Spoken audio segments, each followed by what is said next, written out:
다시 시작해주세요.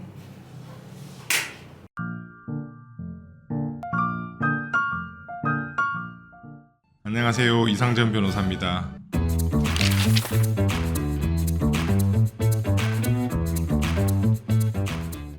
저희가 첫 번째 주제로 잡은 것은 협의이혼입니다. 잡은 이유는 이혼에 대한 문의가 많아서인데요. 변호사는 원칙적으로 재판 이혼만 대리를 하게 돼 있고 협의 이혼은 대리를 못하게 되어 있습니다. 그런데도 불구하고 저희에게 문의가 많이 있는데요.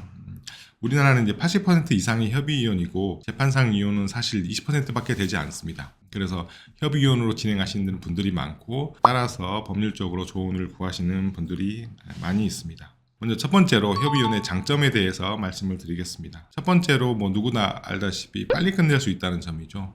재판으로 가게 되면 최소 6개월, 길게는 1년, 심지어 저희가 했던 사례 중에는 1심만 3년이 걸린 사례도 종종 있었습니다. 처음에 시작했을 때 자녀가 초등학교 6학년이었는데 사건이 끝나고 보니까 고등학교 곧 진학할 나이가 됐다. 그것도 1심 소송만 진행을 했는데 너무 오래 끌게 되니까 사실 분쟁을 진행하는 동안 아이도 심적으로 고통을 받고 당사자도 고통을 받기 때문에 이렇게 소송을 조기에 빨리 종결시켜서 생활의 안정을 찾는다. 이런 첫 번째 장점이 있습니다. 두 번째는 갈등을 최소화할 수 있다는 점입니다. 특히 미성년 자녀를 두신 분들은 이혼을 했다고 해서 서로 안 볼 수 있는 사이가 아닙니다. 자녀의 가족관계 등록부를 떼어보면 이혼을 하더라도 자녀의 부와 모는 여전히 부부이죠. 그래서 그 두 사람은 이혼을 하더라도 부모로서 역할을 해야 되고 면접 교섭도 해야 되고 양육비 문제도 있고 또 아이의 진학 문제 이런 걸 상의하기 위해서 서로 소통을 해야 되기 때문에 좋아서 헤어지는 건 아니겠지만 그래도 증오하는 마음까지는 갖지 않도록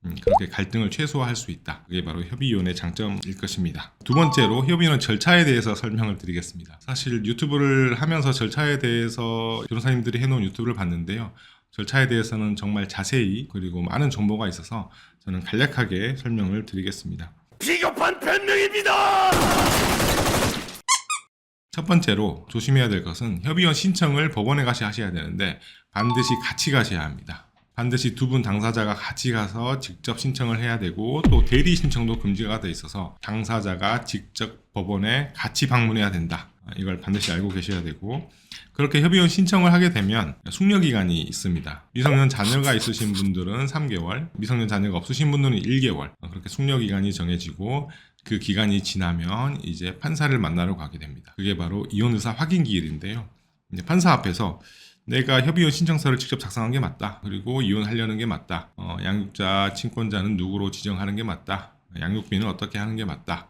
이렇게 확인을 해주셔야 되고 그렇게 확인을 하게 되면 확인 조서하고 양육비 부담 조서를 내주죠. 그러면 그걸 가지고 행정관청에 이제 3개월 안에 가셔서 신고를 하셔야 합니다. 반드시 행정관청에 신고를 하셔야 이혼이 된다는 거 알고 계셔야 합니다. 그렇다면 협의이혼에서 협의이혼을 할 경우에 법원에서는 무엇을 정해주느냐? 법원에서 사실 협의이혼에서는 정해주는 게 많지 않습니다. 이혼하는 거하고 양육에 관한 문제 이것만 정해주는 거고 특별히 다른 거는 정해주지 않기 때문에 법원에서는 이혼할지 말지 이혼하고 양육자 친권자는 누구로 지정한다. 양육비는 얼마로 한다. 이렇게만 확인이 된다는 부분 알고 계시면 될 것 같습니다.